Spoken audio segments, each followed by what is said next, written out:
bonjour, aujourd'hui je voulais parler des erreurs que j'ai pu commettre suite au harcèlement que je connais. Donc pour rappel, je suis victime de harcèlement électromagnétique, c'est-à-dire que des individus malveillants ont installé dans la proximité immédiate de mon logement un dispositif high-tech qui permet de m'envoyer des ondes partout dans le corps, H24. C'est un harcèlement assez complexe, difficile à prouver. Voilà. Vous pouvez très facilement être catalogué de pestiféré ou de détraqué, suivant la façon dont vous allez en parler. Et même si vous employez les bons mots, et en essayant d'être le plus crédible possible, ça passera difficilement pour quelqu'un d'étranger au harcèlement de reconnaître ce type de persécution comme vrai.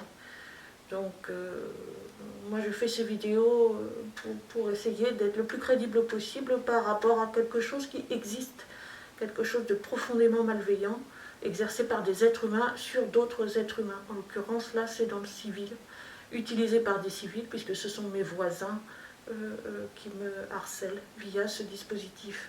Là je voulais parler de... J'ai mis le titre de la vidéo mes fourvoiements parce que je me suis trompée sur pas mal de points, notamment au début de mon harcèlement. Alors il y a la privation de sommeil qui n'aide pas à avoir les idées claires, si je puis dire. Le harcèlement, comme je l'ai dit, est complexe, il fait intervenir différents individus. Les tirs d'ondes envoyés dans la tête, je dirais intracrâniens pour beaucoup, vous font aussi dérailler à certains moments. Hein. Et du coup, vous avez du mal à garder une objectivité, vous adoptez des attitudes aussi de paranoïa qui sont bien légitimes au vu de ce que vous vivez. Dans mon expérience, avec le recul, et je parlerai là que de mon expérience, j'ai réussi quand même au bout de plusieurs années à voir à quel point j'avais pu me planter, hein, disons-le clairement, par rapport à certaines situations, certaines actions, voilà, puisqu'à un moment donné, je considérais que toutes les actions qui se déroulaient autour de moi étaient forcément malveillantes, ce qui n'était pas le cas. Et le harcèlement, déjà, il est assez lourd, mais en plus, vous allez avoir tendance, dans la poursuite de ce harcèlement qui est exercé contre vous, à grossir tout, comme si c'était pas déjà assez, mais malheureusement, vous n'êtes pas non plus maître de tout, loin de là, surtout dans ce type de harcèlement où vous ne maîtrisez quasiment plus rien du tout, hein, d'ailleurs, hein, puisque vous êtes assez démunis quant aux moyens de défense. Et moi, j'ai eu tendance, je l'admets assez volontiers, à grossir toutes les actions qui se déroulaient autour de moi, et c'est seulement au bout de plusieurs années que j'ai à peu près laissé poser les choses sur la table, si je puis dire, pour essayer de voir un peu où j'en étais, comment fonctionnaient les harceleurs. Alors bien sûr, il y a eu un harcèlement qui s'est un peu tassé au niveau de l'intensité, qui m'a permis aussi d'avoir les idées un petit peu plus claires, même si là, ça reprend ponctuellement. Là, par exemple, depuis jeudi, il a pris une tournure cyclique, en fait, le harcèlement. Les premières années, l'intensité était la même. J'étais privée de sommeil, les hostilités étaient continues H24. Là, ça a pris une tournure plus cyclique, je dirais. C'est-à-dire qu'il va y avoir des périodes intenses de tirs d'ondes, d'hostilités sonores qui vont se greffer aux tirs d'ondes, entrecoupées de périodes un peu plus calmes où je vais avoir le droit de dormir un petit peu mieux et d'être un peu moins attaquée. Voilà. Généralement, quand je refais une vidéo, c'est que je suis plus particulièrement attaquée, que pour moi, c'est un besoin de me défendre avec les moyens que j'ai, en l'occurrence de témoigner. Voilà. Donc là où je me suis trompée, il y a plusieurs points distincts, mais c'est au niveau du nombre. J'étais tellement attaquée au début, alors encore une fois la privation de sommeil, hein, quand vous ne dormez pas pendant plusieurs jours, plusieurs nuits, vous souffrez déjà, et parce que c'est réellement atroce. Hein. Je ne sais pas, j'ai pas vraiment trouvé les mots encore pour retranscrire au mieux ce que peut donner la privation de sommeil sur la durée. C'est quelque chose d'atroce, quoi. C'est quelque chose d'atroce. J'ai pas, il n'y a que ce mot-là qui me vient à l'esprit à chaque fois que j'y pense. Quelque chose d'atroce que personne ne mérite. Voilà, personne au monde ne mérite ça. Pour moi, en tout cas, personne au monde, même le pire criminel, ne mérite pas d'être privé de sommeil de la façon dont j'en ai été privée et dont je le suis encore à certains moments. Donc du coup, tout ça pour dire que ça a altéré mon discernement par rapport à certaines situations.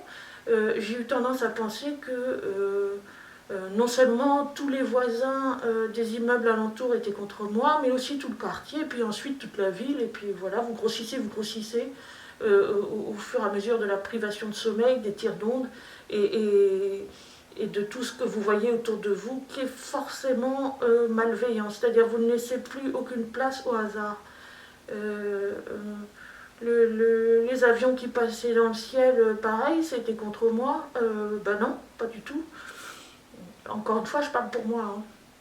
Et les avions, l'essentiel des bruits d'avions aériens, on va dire des infrasons qu'il y a eu autour de moi, étaient produits par les enceintes de la gentille petite famille qui habite au-dessus de ma tête et qui a le matériel pour ça, pour perpétrer des bruits qui sont particulièrement bien faits dans certains cas, notamment les bruits aériens, et qui vont les perpétrer à des moments T de manière à ce que je me sente persécutée, mais jamais... j'ai vite balayé l'idée en fait que ma modeste personne pouvait être la cible d'avions, enfin, qu'il y avait eu des avions affrétés exprès pour venir m'espionner avec un radar et tout ça. Non, non, non. C'est des bruits aériens perpétrés avec des enceintes qui se greffent aussi avec de vrais bruits aériens, de vrais avions, mais c'est tout, quoi. Voilà. Les voisins, vous adoptez forcément un comportement méfiant avec tout le monde qui gravite autour de vous parce que vous ne savez pas exactement qui vous harcèle au départ.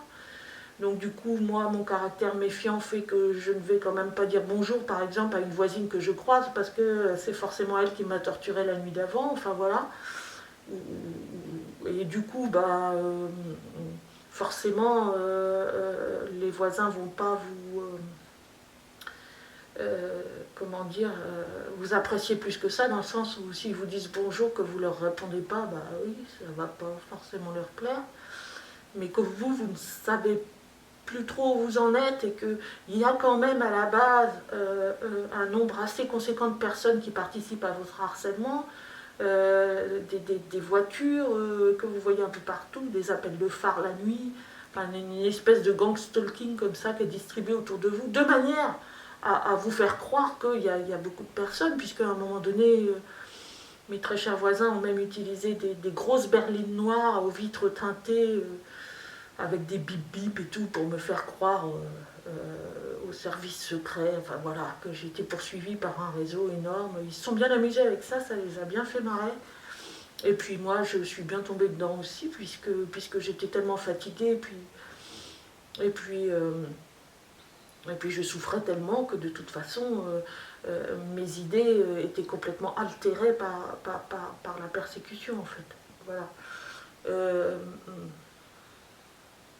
Systématiquement aussi, au moment où je prends l'exemple de la douche, mais ça intervient dans bien d'autres petits actes ou petits gestes que j'ai pu faire. Ça s'est soldé quand notamment je sortais de ma douche, du moins les 2 ou 3 premières années, systématiquement, c'est-à-dire il n'y a jamais eu d'arrêt. par un bruit de scie sauteuse, de perceuse, hein, comme on voudra, au moment où je sortais de la douche, à la fraction de seconde près où je mettais le pied hors de la douche, il y avait un bruit de moteur derrière. Et quand je regardais dehors, je voyais des camions des travaux publics. Donc là aussi, ça a été très facile pour moi de me dire que tous les camions de travaux publics qui arrivaient par là, enfin dans la proximité de mon logement, étaient dans le coup aussi. Et puis le facteur aussi, parce qu'à un moment donné, je le vois arriver, je le trouve bizarre, il met son vélo devant moi, donc je ne peux pas passer. Enfin voilà, le facteur était dans le coup, et puis tout le monde, quoi. Tout le monde. Tout ça pour m'apercevoir au bout de quelques années que les camions de travaux publics qui se garaient aussi devant ma porte, alors pour moi c'était pour m'empêcher de passer forcément, dans ma tête c'était qu'ils se garaient exprès devant ma porte pour m'empêcher de passer. En fait, c'était, encore une fois, mes très chers voisins qui s'arrangeaient pour prendre toutes les places de parking disponibles, de manière à ce que quand il y avait des camions de travaux publics qui arrivaient là, ils n'avaient pas d'autre option que de se garer devant chez moi. Sachant que c'est très difficile de se garer par ici, donc il y a eu des voitures qui se sont garées devant ma porte, et je croyais forcément qu'ils étaient dans le coup. Alors qu'il y a effectivement eu des harceleurs qui se sont garés devant chez moi pour m'empêcher de sortir, mais il y a aussi eu des personnes qui se garaient devant chez moi parce que tout simplement elles ne savaient pas où se garer ailleurs. Et ça, ce discernement-là, je ne le fais pas au départ. Je suis incapable de le faire parce que je suis trop matraquée, tout simplement. Pour moi, ça me semblait important d'en parler, de faire une vidéo là-dessus, sur mes erreurs, quoi, par rapport à ça. Parce que ça peut servir éventuellement peut-être à d'autres cibles qui se croiraient persécutées de la sorte et qui peut-être aussi auraient tendance à grossir comment dire, le nombre de participants à leur persécution, sachant aussi, attention, je mets les guillemets, hein, je parle que pour moi. C'est pas parce que moi j'estime que le facteur ou les travaux publics ne sont pas intégrés dans le processus du harcèlement qui me concerne, que ce n'est pas le cas dans d'autres personnes harcelées via un réseau qui serait un peu plus important. Donc, j'ai eu aussi la malchance, comment dire, d'habiter à proximité d'un immeuble où il y a eu beaucoup de travaux. Il y a des personnes qui ont refait entièrement leur appartement et du coup, à un moment donné, ça n'arrêtait pas. Il y avait des camions de travaux publics tous les jours, partout. Ça faisait du bruit, ben voilà, on entendait des moteurs et tout. Et comme les harceleurs apprécient de surfer sur les bruits déjà existants pour s'y greffer et pour faire entendre leur propre bruit à des moments T de votre existence, et ben vous confondez le tout, vous faites une grosse confusion et c'est là que vous avez l'impression que le monde entier est contre vous. Donc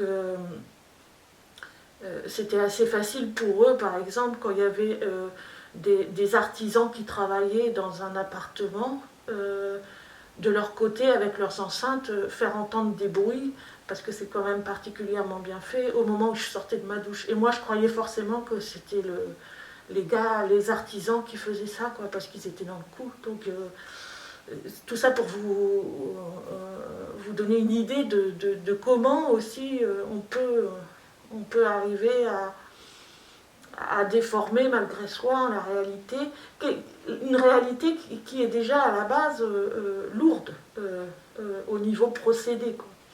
Parce que ce que je dis là, même si j'ai eu tendance à grossir le nombre de participants dans mon harcèlement, le harcèlement est déjà lourd à la base, il y a déjà beaucoup de participants. C'est juste que j'ai rajouté, moi, des choses. Voilà. Par ma paranoïa et une paranoïa qui a été diligentée à la base par des attaques bien réelles. C'est pour ça qu'il faut bien, comment dire, il faut bien faire attention aux mots qu'on utilise. Parce que justement, les personnes qui sont ciblées par ce type de harcèlement sont très souvent taxées de paranoïa. Et effectivement, à un moment donné, la paranoïa, on la développe.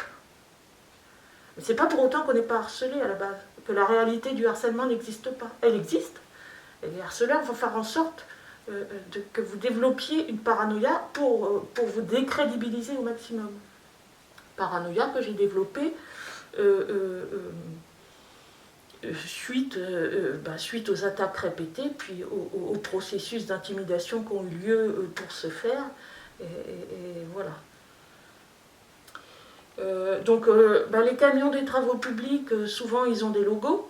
Alors les logos, pareil, numérologie, plaque d'immatriculation, logo. Pour quelqu'un qui veut un peu crocher dedans, on pourra vite, établir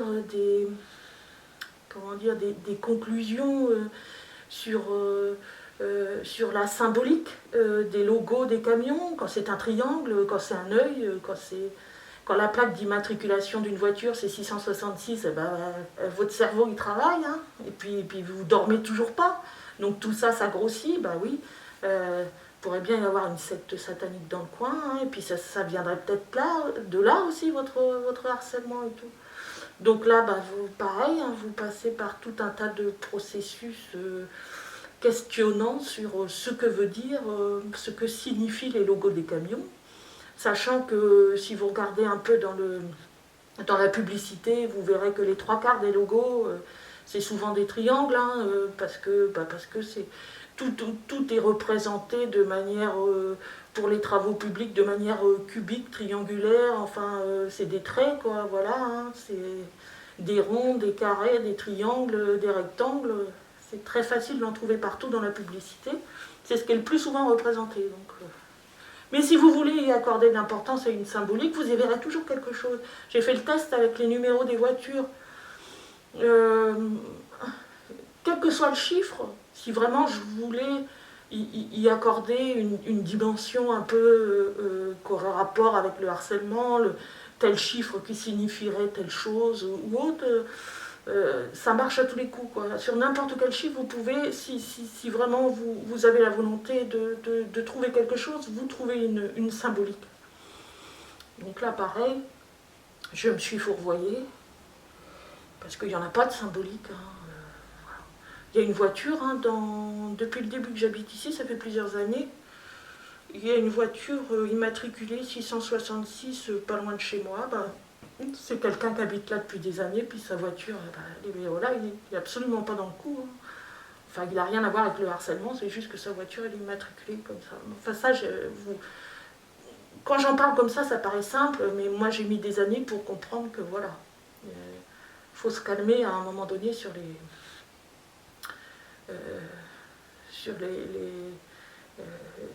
comment dire, ce qu'on imagine et ce qui est.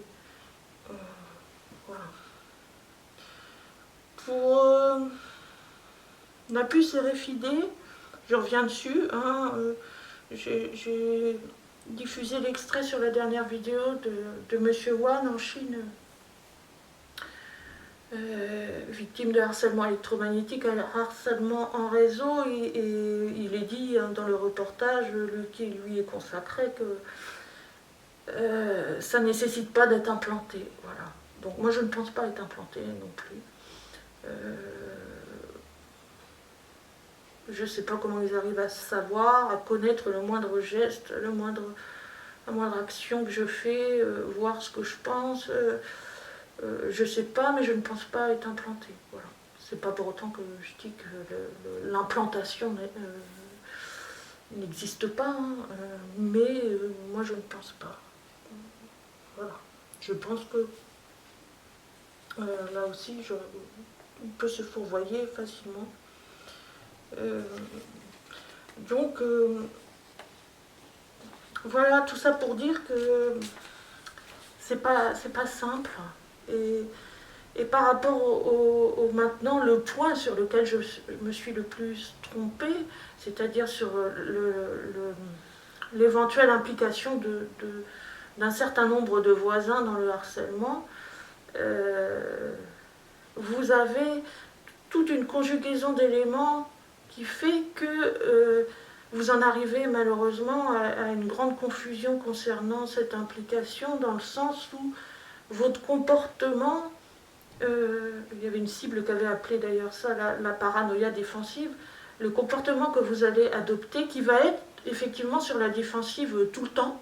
C'est comme ça, au moins, vous ne vous posez plus de questions, vous mettez tout le monde dans le même paquet, tout le monde est dans le coup, puis comme ça, au moins, c'est simple.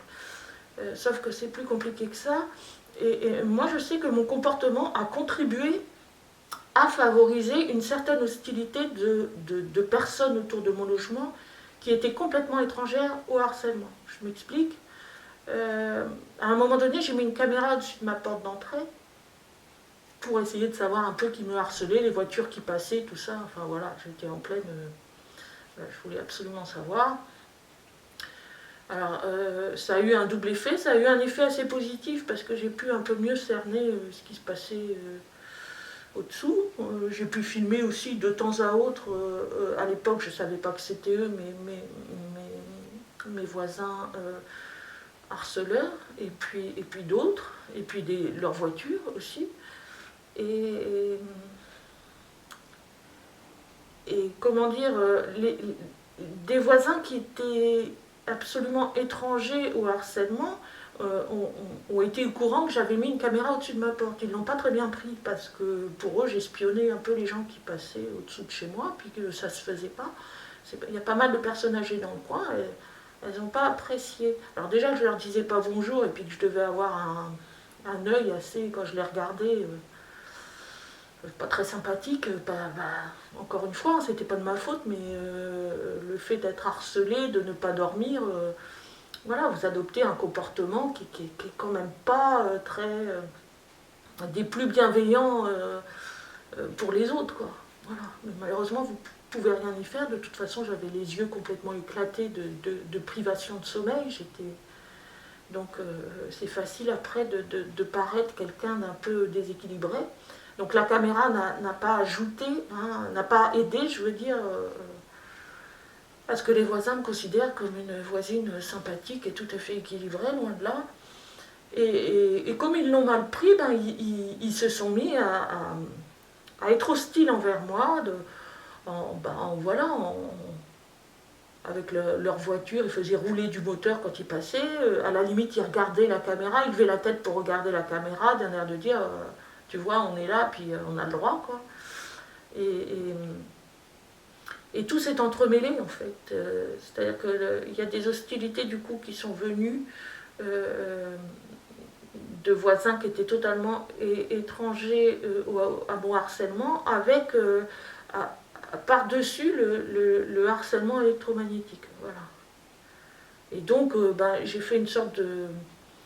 J'ai été l'objet d'un rejet unanime, hein, au plus fort du harcèlement, avec des attaques extrêmement intenses au niveau de la privation de sommeil et des tirs d'ondes. Donc là, il y a eu quelques années vraiment difficiles. J'avais ajouté aussi des affiches sur mes fenêtres, comme quoi j'étais attaquée par micro-ondes. Donc là, je rajoute encore un peu plus de grains à moudre aux voisins qui étaient complètement étrangers au harcèlement de base, si je puis dire, et pour le coup, qui m'ont directement catalogué dans la case pestiférée, quoi. Voilà. Parce que ne sachant pas que j'étais harcelée, pour eux, c'était... voilà, j'étais la folle du quartier, quoi. Donc ça a duré quelque temps, assez longtemps quand même. Ensuite, il y a quand même le Covid qui est arrivé, j'ai été malade. Il y a des voisins qui sont partis, il y en a d'autres qui sont arrivés.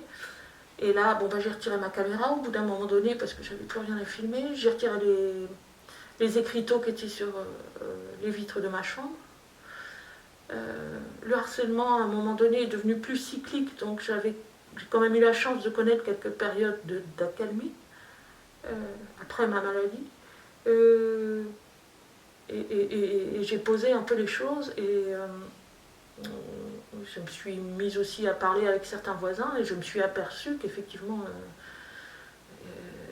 les nouveaux, quand ils ne connaissaient pas mon passé, enfin, ce qui s'était passé ici, ni les anciens quelque part, parce que les anciens n'auront jamais été au courant de ce qui m'est arrivé ici, mais bon, les nouveaux ne savaient pas qui j'étais, donc ben voilà, en adoptant un comportement un peu plus conciliant, un peu plus bienveillant, bon, je me suis aperçue qu'ils n'étaient pas du tout dans le coup, et le facteur n'était pas dans le coup non plus, voilà.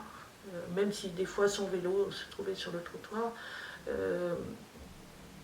au moment où j'allais passer, ça n'avait rien à voir avec moi. Mais tout ça pour dire que voilà, ça demande quand même beaucoup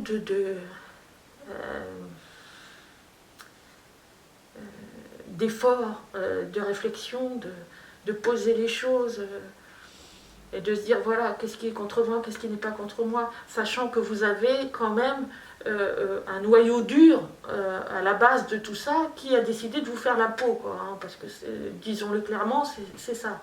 Hein, donc c'est pas facile, mais voilà, le fait est que la plupart des voisins que j'ai ici n'ont absolument rien contre moi. Ils ne sont absolument pas ne participent absolument pas au harcèlement électromagnétique. Et il n'y a pas besoin qu'ils y participent parce qu'il y a suffisamment de monde comme ça.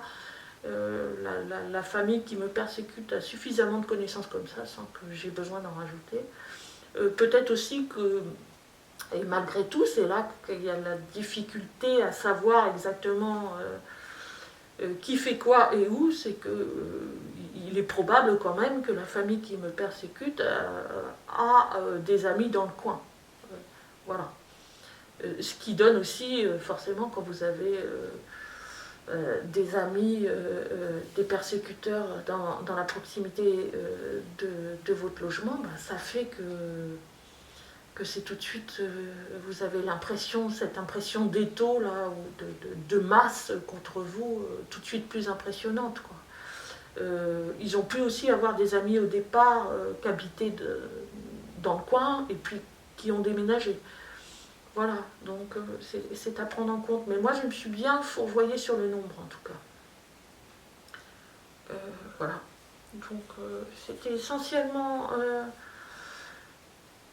ça dont je voulais parler aujourd'hui, c'est-à-dire comment on peut vite verser dans la paranoïa défensive, on va dire, sans l'être au départ, et sachant qu'au départ, il y a quelque chose de bien réel et qui ne relève pas du tout de la paranoïa, c'est que le harcèlement est bien là.